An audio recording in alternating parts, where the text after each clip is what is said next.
नमस्कार आप सभी का। आप सबका एक बार फिर से स्वागत है हमारे YouTube चैनल पर। जैसा कि आप जानते हैं कि हमने लूसेट की जो है सीरीज शुरू की हुई है। हम चैप्टर 2 में आए हैं और चैप्टर 2 का पार्ट 1 अगर आपने अभी तक नहीं देखा है तो चैनल में वीडियोज़ में जाके प्लीज़ चैप्टर 2 का पार्ट 1 देखिए, आपको अच्छे से समझ में आएगा।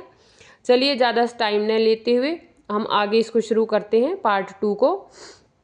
तो अभी मैं आपको बताऊंगी जेंडर इनइक्वालिटी इंडेक्स, लैंगिक असमानता सूचकांक। इसको किसने डेवलप किया था? UNDP, United Nations Development Programme ने इसको शुरू किया था। और इस सूचकांक की वैल्यू जो है 0 से 1 के बीच में होती है। अगर किसी कंट्री को इस इंडेक्स में 0 वैल्यू मिली है तो इसका मतलब वहाँ पर लड़के लड़कियों में भेदभाव नहीं होता है, पूर्णतया समानता है। और यदि किसी को वैल्यू 1 मिली है तो इसका मतलब पूर्णतया असमानता, बहुत ही ज़्यादा डिफरेंस उनमें किया जाता है। तो जो यूएनडीपी है ये हर वर्ष अपने आंकड़े प्रकाशित नहीं करता है। जो लेटेस्ट आंकड़ा है 2023-24 में इन्होंने अपने प्रस्तुत किए थे। भारत को इसमें मिला है 0.437, मतलब कि 193 देशों में से भारत का 108वां स्थान है। और जो शीर्ष के 5 देश हैं जिनमें मतलब कि लैंगिक असमानता न के बराबर है, सबसे पहला नंबर आता है डेनमार्क, दूसरे पे नॉर्वे, तीसरे पे स्विट्जरलैंड, चौथे पे स्वीडन और पांचवे पे नीदरलैंड।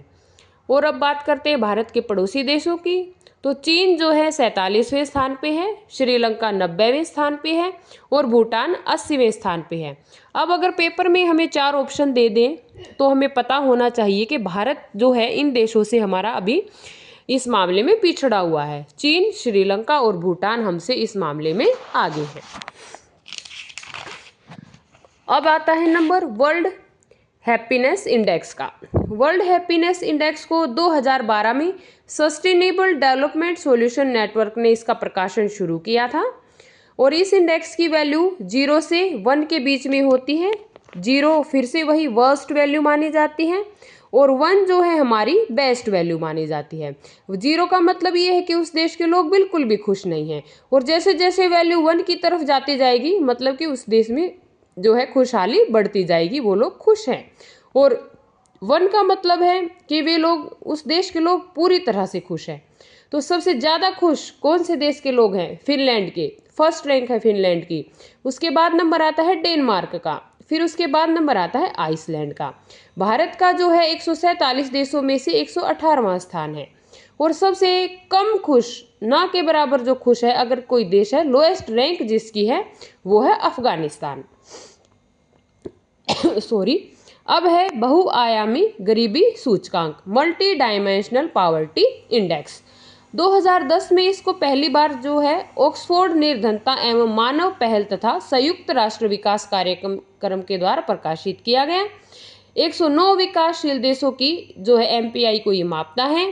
3 आयामों पर ये अपने इंडेक्स को बनाता है। एक तो स्वास्थ्य, शिक्षा, जीवन स्तर। तो जो वर्ल्ड पॉपुलेशन है उसकी 18% जो जनसंख्या है वो चरम गरीबी सीमा में जी रही है। भारत में जो गरीबी का स्तर है घटा है, जो कि 55% से 2005 में 55% से घटकर अब ये हाल फिलहाल करंट में 16.4% हो गया है। इसके बाद जो है वर्ल्ड हंगर इंडेक्स, विश्व भूखमरी सूचकांक।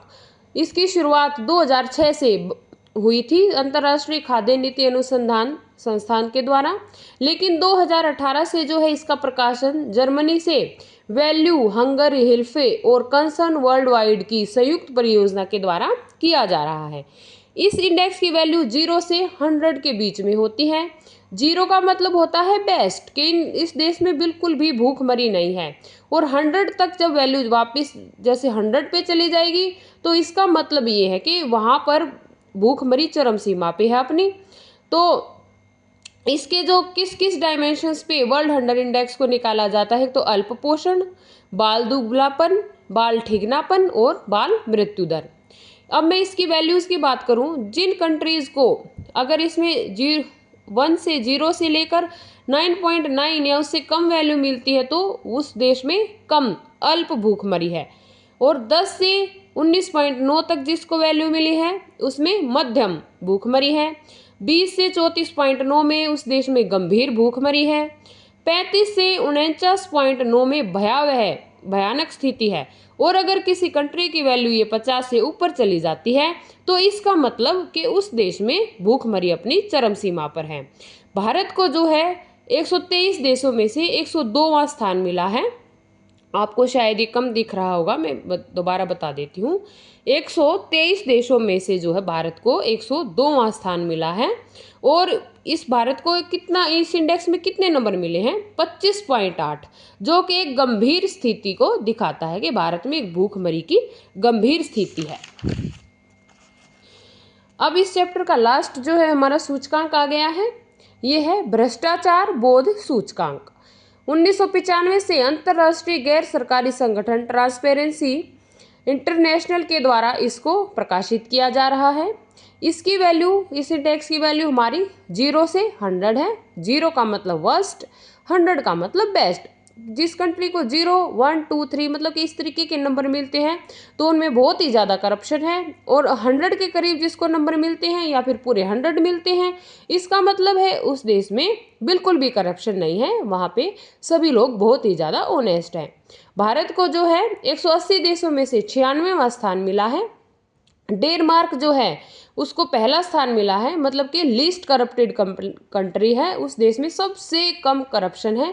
सोमालिया और साउथ सूडान जो है मोस्ट करप्टेड, जो कि लास्ट में इनको रैंक मिली है कि मोस्ट करप्टेड जो है ये कंट्री हैं। ये जो भी डाटा आज मैंने आपको बताया है, ये डाटा मैंने सारा का सारा 2025 की रिपोर्ट्स के अकॉर्डिंग बताया है। तो मैं उम्मीद करती हूँ कि आज की वीडियो आपके लिए काफ़ी वैल्यूएबल रही है।